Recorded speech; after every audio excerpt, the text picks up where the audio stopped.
অমর একাদশ স্মরণে এসো করি রক্তদান। Chatterjeehat Mohun Bagan fan club. আজ 27শে জুলাই চ্যাটার্জিহাট মোহনবাগান ফ্যান ক্লাবের উদ্যোগে অমর একাদশকে স্মরণ করে 11তম রক্তদান উৎসব হয়ে গেল। আজকের অনুষ্ঠানে মোহনবাগানের পতাকা উত্তোলন করে এবং প্রয়াত অঞ্জন মিত্রের প্রতিকৃতিতে মাল্যদানের মাধ্যমে শুভ সূচনা করেন মোহনবাগান ক্লাবের সভাপতি দেবাশিস দত্ত ও সৃঞ্জয় বোস। এছাড়াও উপস্থিত ছিলেন রাজ্যের মন্ত্রী অরূপ রায়, শ্যামল মিত্র, বাণীব্রত কারার সহ বিশিষ্ট ব্যক্তিবর্গ। এই রক্তদান উৎসবে মোট 7 জন স্বেচ্ছায় রক্তদান করে। ঘন্টু গোপাল মণ্ডলের রিপোর্ট, জিএম নিউজ, হাওড়া। এই তো এবার সুন্দর লাগছে না? মনে হচ্ছে আমাদের চ্যাটার্জি মোহনবাগান ফ্যান্স ক্লাবের আজকের এই সুন্দর জমজমাট অনুষ্ঠান অমর একাদশ স্মরণ।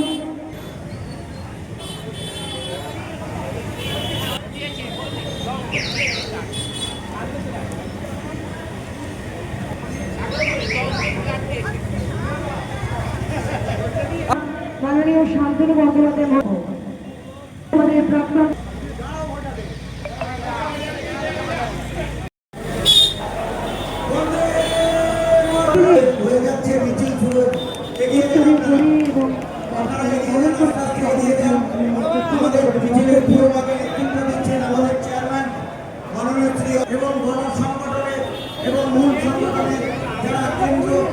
একটু সাইড দিন, সাইড দিন, সাইড দিন। ডাক্তারবাবু বরণ করে নিচ্ছেন সুন্দর মুহূর্ত জোরে হাতে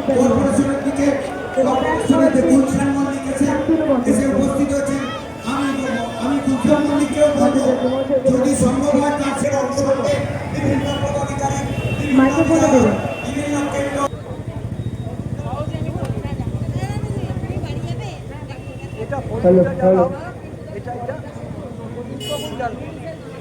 একদম সরাসরি মাননীয় ডাক্তার সুজয় চক্রবর্তী মহাশয়ের কাছ থেকে আমরা শুনে নেব 2-4 কথা। হাওড়া পৌর নিগমের পৌর প্রধান এবং জনপ্রিয় শিশু চিকিৎসক মোহনবাগান ফ্যান্স ক্লাব আয়োজিত আজকে অমর একাদশ স্মরণে এখানে রক্তদান শিবির এবং মঞ্চের মুহূর্তে উপস্থিত আমাদের সেন্ট্রাল হাওড়া সকলের অত্যন্ত পরিচিত মুখ, আমাদের সকলের ভীষণ প্রিয় মানুষ নিলয় ঘোষাল। নিলয়টা মঞ্চে রয়েছে। এখানে মঞ্চে উপস্থিত রয়েছেন কাউন্সিলর তথা এনএমআইটি, এখানে উপস্থিত রয়েছেন আরেকজন মানুষ সোমনাথ বাবু দাস, তথা আমি এখানে খুব বিস্তারিতভাবে কিছু বলবো না, উনি হয়তো নিজেই এম্বারেসড হবেন, কিন্তু এমন একটা মানুষ আমি বলি যে হাওড়াতে এরকম একজন মানুষ আছেন, যদিও উনি এখন বেশিরভাগটাই হয়তো কলকাতায় থাকে, যে আমরা যখন হাওড়ায় একটা শিশু হাসপাতাল করার জন্য বিভিন্ন মানুষের কাছে গিয়েছিলাম। হাওড়াতে আপনারা অনেকে জানেন রেড ক্রস যে বিল্ডিং আমাদের, সেখানে আমরা হাওড়া চিলড্রেন্স হসপিটাল একটা তৈরির স্বপ্ন আমাদের অনেকের ছিল, এবং সেই স্বপ্নটা আমি প্রথম শেয়ার করেছিলাম আমাদের মাননীয় মন্ত্রী অরূপ রায়, অরূপদার সাথে। অরূপদা প্রভূত সাহায্য করেছিল, অরূপদার সাহায্য ছাড়া এই হাসপাতাল হতো না। প্রথম আজকের এই রক্তদান শিবির, এটা ভাই আমাদের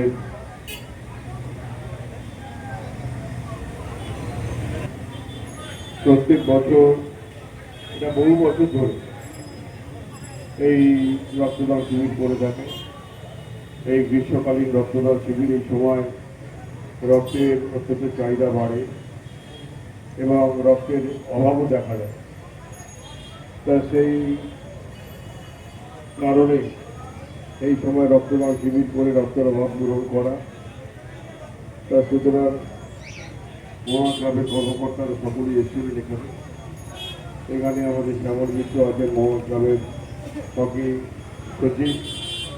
এখানে নিলয় ঘোষাল আছেন আমাদের প্রাক্তন কাউন্সিলর। এখানে প্রাক্তন কাউন্সিলর আমাদের রীতা ব্যানার্জি আছেন, ডক্টর ডক্টর নিসার আহমেদ আছেন, আমি ডক্টর আহমেদ আমাদের খুব কাজ করে এবং যার কাছে শুনি ডাক্তারবাবু প্রশংসা করেন সকলে। এই উদ্যোগকে সাধুবাদ জানাই। মঞ্চে উপস্থিত আমার অত্যন্ত প্রিয় ভাই সচিব সূর্যয়, আপনারা হয়তো প্রশ্ন করতে পারেন কিছুদিন আগে তো দুজনে লড়ছিলেন, আজকে হঠাৎ আপনার প্রিয় ভাই হয়ে উঠলো কি করে?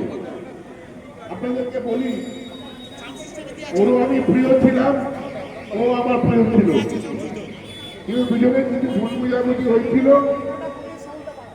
এটা আমাদের মিটে গেছে। কর্তার নাম হচ্ছে অঞ্জন মিত্র। মানে অঞ্জনদাকে প্রণাম জানানো দুজনে একসাথে, তাই জন্য এসছি একই টাইম করে যে আমরা দুজনে একসাথে এখানে শুরু করব, তারপরে আমরা নিজে নিজের প্রোগ্রামে আবার যাব, কিন্তু এখানে আমরা দুজনে একসাথে মিলিত হয়েছি। দায়িত্বে পেয়ে কেমন লাগছে? না, মন মানে যে কোনো মন মানে পদটা আসল নয়, মন মানে জন্য কাজ করাটা সৌভাগ্যের ব্যাপার। সেটা যে ফুটবল কনভেনার হোক আর সচিব হোক আর সভাপতি হোক, কালকের হাটটা কাজ কি করাটাই আছে। কালকের হাটটা খেলায় হার জিত আছে, কালকের হারটা দুঃখজনক জীবনের কাছে। তবে কলকাতা লিগ অব্দি ওদের দুর্গাপুর পেরোতে পারবে আগামী না। দিনে আশা করব আমরা। না, আমি তো জিতবই, ওটা নিয়ে চিন্তা নেই। ধন্যবাদ দাদা। দাদা, নতুন দায়িত্ব পেয়ে কেমন লাগছে? ভালোই যাচ্ছে। এটা পুরোনো দায়িত্ব, মাঝখানে একটা গ্যাপ হওয়া মনে হয় ভালো। আবার ফিরে এসেছি, দেখা যাক। অনেক আশা আছে সদস্য সমর্থকদের, কতটা রাখতে পারি সেটাই হচ্ছে আসল কথা। কালকের হাটটা বড় বেদনাদায়ক। ঠিক আছে, একটা আমরা বাচ্চাদের খেলাচ্ছি, এখান থেকে প্লেয়াররা উঠবে, সেখানে একটা হার এমনি কোনো একটা আন্ডার-23 টিম খেলিয়েছি, যেখানে ওদের ফুল টিম খেলেছে, সেখানে আমার মনে হয় আমরা আগামী দিনে আশা করছি। আমরা আগামী দিনে আশা করছি। আমরা আগামী দিনে ডেফিনেটলি আশা করছি ফুল টিম আসুক। আজকে আইএসএল নিয়ে অনিশ্চয়তা, এই সব কিছু মাথায় রাখতে হবে। চ্যাটার্জি আর ফ্যান ক্লাব নিয়ে একটু চ্যাটার্জি আর ফাইনাল প্রচুর পুরোনো একটা জায়গা আমাদের। আমরা চিরকাল এখানে থেকেই এই প্রোগ্রাম শুরু করি, সো আজকেও তার অব্যাহতি হয়নি এবং সবাই পুরনো লোক, এদের সাথে দেখা করেও ভাল লাগে। ধন্যবাদ দাদা।